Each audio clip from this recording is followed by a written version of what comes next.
Bonjour Benoît Hamon.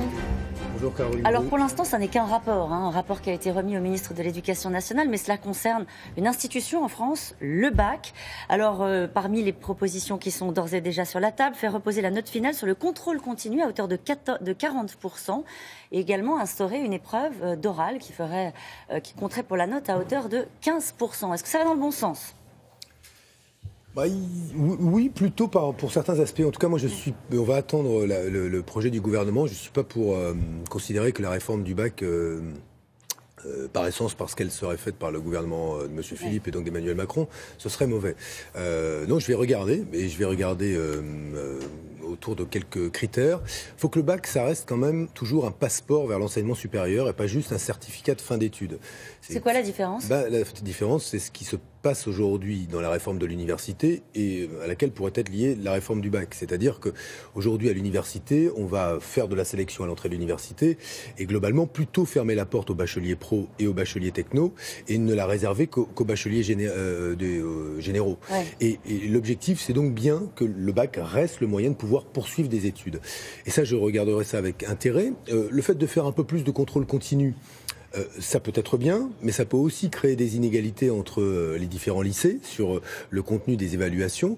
Cela étant dit, si on peut globalement faire du bac, garantir qu'il reste un passeport vers l'enseignement supérieur et que dans les faits, l'évaluation soit plus conforme à la réalité des savoirs, des apprentissages et des compétences plus léger, maîtrisées. Plus facile à organiser, dit aussi le ministre de l'Éducation nationale. Bon, on doit avoir ce souci. La réalité, c'est qu'on doit pouvoir évaluer quels sont aujourd'hui les apprentissages que maîtrisent, les compétences que maîtrisent les élèves. En oral, c'est bien ?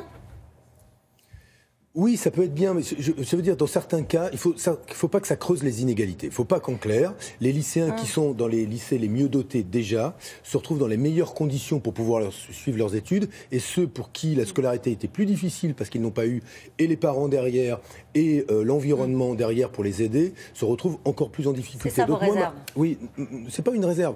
Moi, le critère à partir duquel je jugerai, c'est celui-là. Elle vous plaît l'école de M.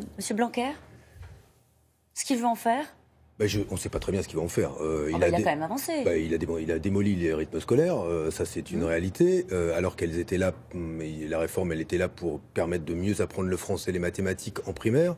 Il a fait une petite chose de bien, c'est 12 élèves par classe dans les zones d'éducation prioritaire, en CP, donc on attend que maintenant ça poursuive en CE1. J'observe sur ce point que pour pouvoir financer cette mesure-là, donc de dédoubler les classes dans les territoires prioritaires, on a remis en cause un dispositif qui faisait l'unanimité, ce qu'on appelait le plus de maîtres de classe, le fait de permettre dans des établissements de rajouter un maître à celui qui était déjà dans la classe pour pouvoir faciliter les apprentissages.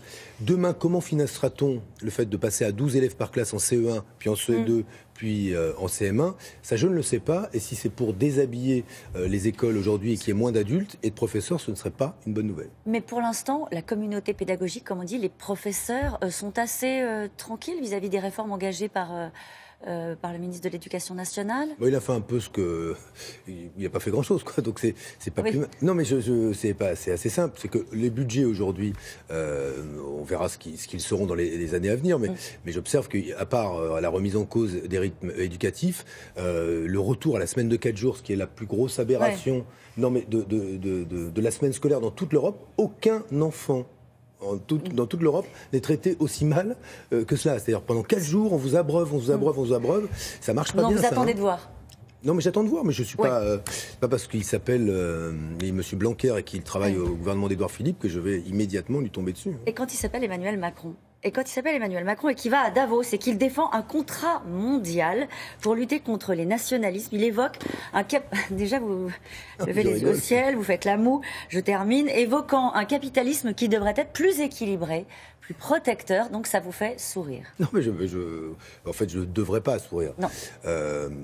Écoutez, on vient d'apprendre que par l'OFCE, l'Observatoire français des conjonctures économiques, que 1% de la population la plus riche n'a encore augmenté sa richesse au détriment de tous les autres. Que pour ce qui est de la France, 42% des gains des réformes fiscales ont été captés par les 5% de Français les plus riches. En clair, on met le paquet sur les riches.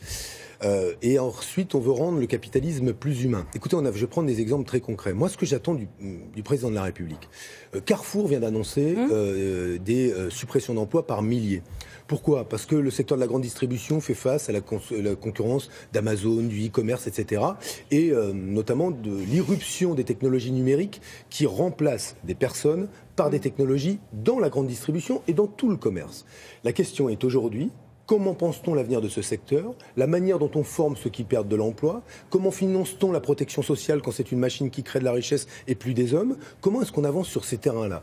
C'est là-dessus que vous l'attendez. Mais oui, non, mais c'est-à-dire sur du concret. C'est-à-dire de mesurer aujourd'hui ce que seront les secteurs, quels sont les secteurs qui vont être très impactés par la révolution numérique, où il y aura des centaines de milliers de destructions d'emplois et où il apparaît qu'il est indispensable aujourd'hui d'investir, de former et de préparer ce que sera la sécurité sociale de demain. Voilà. Récemment, vous l'avez comparé à Donald Trump, c'est quand même... sur la fiscalité, oui. Oui, bon, voilà. Et ça vous rassure pas quand il dit on a fait croire que tout pouvait venir de la croissance et ce n'est pas vrai. Non mais Caroline, tout ça, ce sont des mots. Je vais vous prendre des exemples très concrets. Non mais très concrets. Oui. Il fait des grands discours, Emmanuel Macron. En anglais parfois. Oui, en anglais ou en français, en allemand, peu importe. Des grands discours, c'est très bien.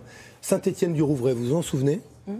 Là où est mort le prêtre assassiné par 2 terroristes. Il fait un très beau discours, ce qui est pour commémorer la mémoire du prêtre assassiné, et vante la résilience de la population et le rôle du secteur associatif pour permettre à la population justement de résister au choc de ce meurtre. Que fait-il quelques semaines plus tard, en tout cas les services de l'État ? Il supprime dans le seul centre social associatif de Saint-Étienne-du-Rouvray 4 des 10 emplois. Ça veut dire qu'on ne fait plus de soutien, on va plus faire de soutien scolaire dans ce centre social. On ne peut pas, d'un côté, démolir ce qui fait société justement en France, les emplois aidés, le secteur associatif, et de l'autre côté, des grands discours. Donc moi, président de la République, vous pouvez tous vous pâmer devant ces grands discours. C'est ce qu'on fait, en attendant, les retraités, ils ont eu une baisse de leurs revenus avec la hausse de la CSG. En attendant, dans ce pays, on dit que quand on est sans abri, il va falloir attendre pour être hébergé. On s'en prend aux migrants. Il y en a qui sont payés en monnaie de singe, en symbole. La majorité des Français et d'autres en monnaie sonnante et trébuchante, les plus riches. Un mot quand même sur l'un de vos anciens collaborateurs. Il s'appelle Gilbert Cuzou. Il est aujourd'hui conseiller régional et il est aujourd'hui en garde à vue avec plusieurs plaintes déposées pour viol. Vous l'aviez mis à l'écart à l'époque lorsqu'il travaillait à vos côtés.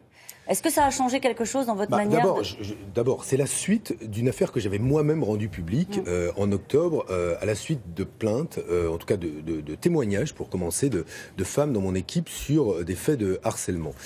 Nous leur avions conseillé de porter plainte, trouver un avocat. Elles ont porté plainte. L'enquête a été ouverte. Les policiers ont travaillé. Ils ont interrogé les entourages, ils ont interrogé ces femmes et d'autres. Et là, aujourd'hui, il est mis en garde à vue. C'est la conséquence, là, en l'espèce, de la volonté justement d'affronter ces problèmes pour ce qu'ils sont. Et je le dis, pourquoi ? Parce qu'il y a eu un vrai mouvement autour de Balance ton port. Et puis on sent que ça retombe. Oui, dans certaines organisations, ça retombe. Il n'y a pas que quelques organisations qui sont concernées. Dans toutes les organisations dans lesquelles il y a des relations de pouvoir et de hiérarchie, on sait qu'aujourd'hui, il existe des faits de harcèlement, potentiellement d'agression sexuelle. Et moi, je ne souhaite pas que ça retombe. Et en tout cas, je suis pas me réjouir d'affaires comme celle-là, mais en tout cas, les conséquences qu'on a à tirer pour nous, outre la formation de nos cadres et de nos militants, c'est vraiment désormais intégrer la réalité de ces phénomènes comme des phénomènes qu'on doit prévenir et pas seulement guérir derrière. Voilà. Et former vos équipes sur ces sujets-là. Merci beaucoup Benoît Monstre. Merci Caroline, bonne journée à tous les deux.